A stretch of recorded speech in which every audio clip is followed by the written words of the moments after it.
In this video, we'll learn how to cook basic plain quinoa, which can be eaten on its own or added to other more elaborate recipes.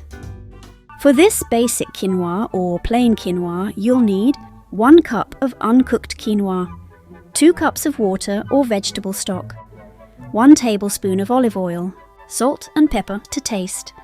After cooked, the quinoa will grow about 3 times, so 1 cup of uncooked quinoa will yield about 3 cups of cooked quinoa.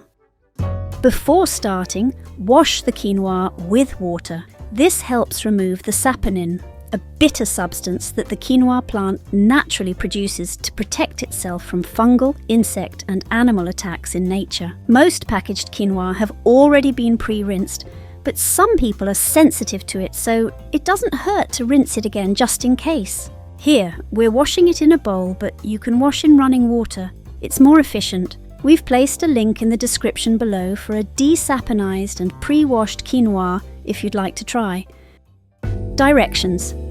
In a saucepan, combine the quinoa, the water or broth, and the salt, and mix. Turn the heat on high, bring it to a boil, mixing occasionally.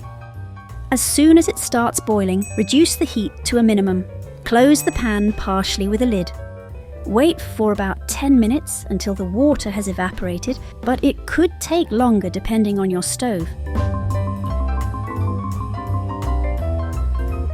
When the water has evaporated and the quinoa is still moist, turn the heat off. Close the pan with the lid completely. Wait another 5 minutes. This part is important because the quinoa continues to cook, steaming on its own. Remove the lid and fluff the quinoa with a spoon. Pour the olive oil. Add salt and pepper to your liking. And mix.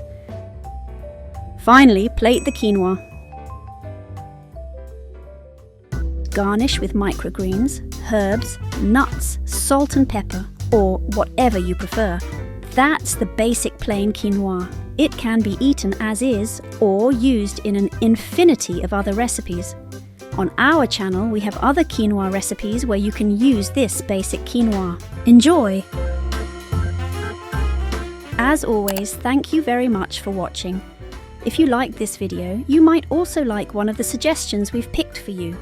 Also, subscribe for more. We upload a new video every week discussing some of the most asked questions on and offline. If you have any questions or suggestions, leave it in the comments. It might become our next video. See you next time.